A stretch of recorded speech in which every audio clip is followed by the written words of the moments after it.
Amazon Japan tool haul. First thing, let me just show this as a follow-up to a previous video. So these are made in Japan. They're for hammering into a stripped out hex cap screw meant to be used with the new vessel 238. Size is 2, 2.5, 3, 4, and 5. So there's a look at the contour. This is what those look like. Those are going to get hammered into the corners of a stripped out cap screw. So this is a 4mm cap screw. This vessel bit does not fit into that. So these are oversized. They will only work on stripped out screws.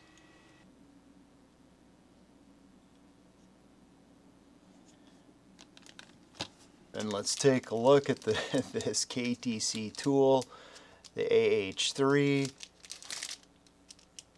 This is made in Japan, and it's made to pick the rocks out of your off-road tires. That's what it is. So this is a rock pick. A simple knurled handle with a through hole. This is not sharpened to a blade. It's not a chisel. I thought it was interesting, so I picked it up. So that's the KTC AH3. Here's another kind of an oddball tool. This is the KTC ABO 100. ABO 100 is not a screwdriver. It's a specialty tool in a line of tools for doing brake jobs. This one looks like it's for O-rings or seals. Okay, we've got Japan on the handle. This is just a plastic cap. This is not really a striking cap. I don't think I have anything else that has a compound like this. Kind of like it. So I'll use it for things like this. Alright, so this is the LOBSTER, made in Japan, wobble socket.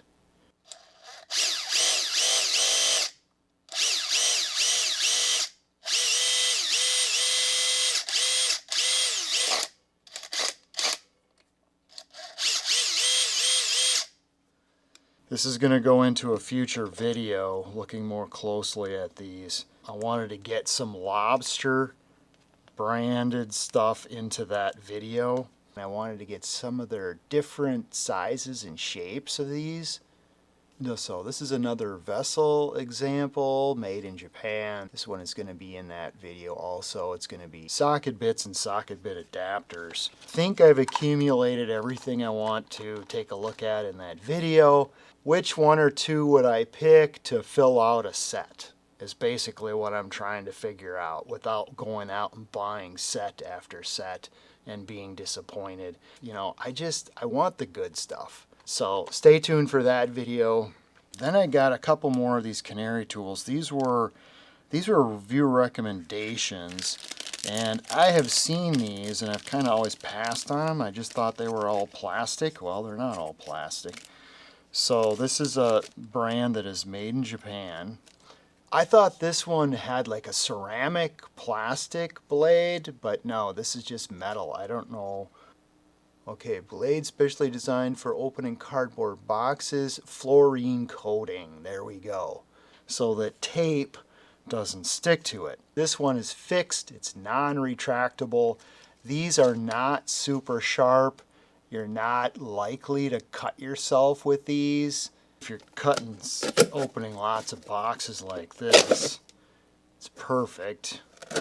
As far as cutting the cardboard itself goes, okay, well, yeah, I guess if you had to break down a box, yeah, you could do that. Alright, so let's have a look at this one. This one is a little more interesting. I thought this one had a metal blade and the other one had a ceramic blade, but they're both metal.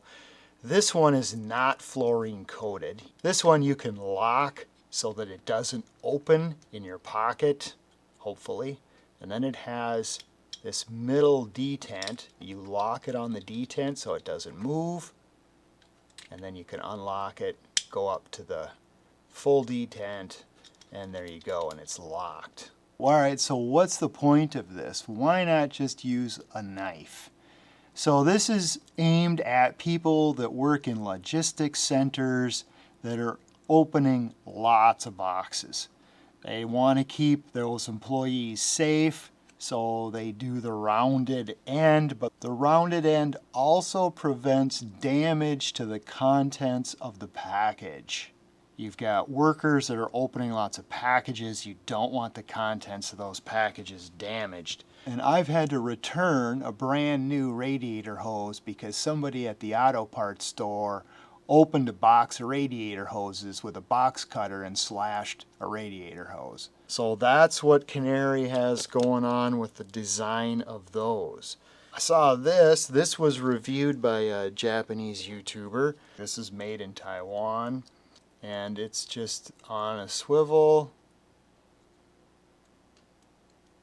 This one does not have a positive lock like these do. I actually prefer these because you can pull that down and then it's locked. It swivels, doesn't bend this way, it only bends this way. All right, and then quickly, this is a Shinwa. Forgive me if I'm getting my Sinwas and my Shinwas confused. I think this is Shinwa. Anyway, oh boy. Made in Japan.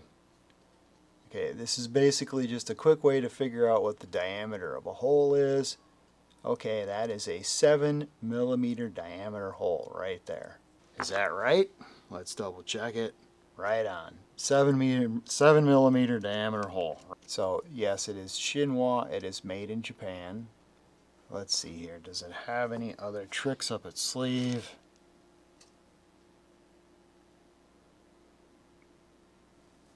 It's for measuring gaps in inner diameters.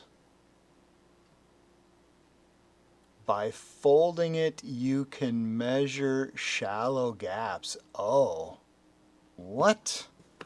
So this is kind of disposable. You can break this off if you need to get into some tight spaces or something. Okay, well, that's interesting.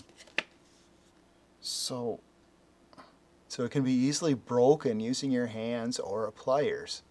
Kind of an interesting inspection tool, I think, that's basically disposable. If you watch my vacuum cleaner video, I showed this option for the MAKITA XGT stick vacs. There's the part number, the A72497. This thing, the green one is not the locking style. This black one has the lock on it. The green one is just a friction fit. The green one is feather light. This one is heavy. This thing is really high quality. The end on this, when it spins, it doesn't unthread off the hose. My Home Depot shop vac hoses, when the end spins, it unthreads off the hose. This doesn't do that. I reviewed this MAKITA vacuum in another video. This has their locking system, so it's locked on there like that. These things all fit together. Okay, so the crevice tool does fit in that. This brush attachment also fits right in that. Yeah, the locking extension tube doesn't really fit into it, so you'd have to get the non-locking type to extend this end. So I was very pleasantly surprised with the quality on this accessory item from MAKITA. All right, and then the other thing that I did not have in my vacuum cleaner video was the HEPA filter. So this is the HEPA filter, the A74457. Okay, so this filter is, you can see how they've completely sealed this. They've got an O-ring here so that when this goes on here, it seals with an O-ring. They've got the O-ring seal here. That's all sealed up. And the CL003 does not ship HEPA compliant. You have to add this filter to it. Hopefully I don't make a huge mess here. So this is the non-HEPA filter. With this non-HEPA filter, you get more airflow. There's no, you can see there's no filter element in there like there is with this one. So this makes the CL003 true HEPA. And I have a whole separate vacuum cleaner video. All right, that's a wrap on this tool haul video. Stay tuned for more. You know how YouTube works. I appreciate any use of my affiliate links. Those will be in the description below. And as always, thank you for watching.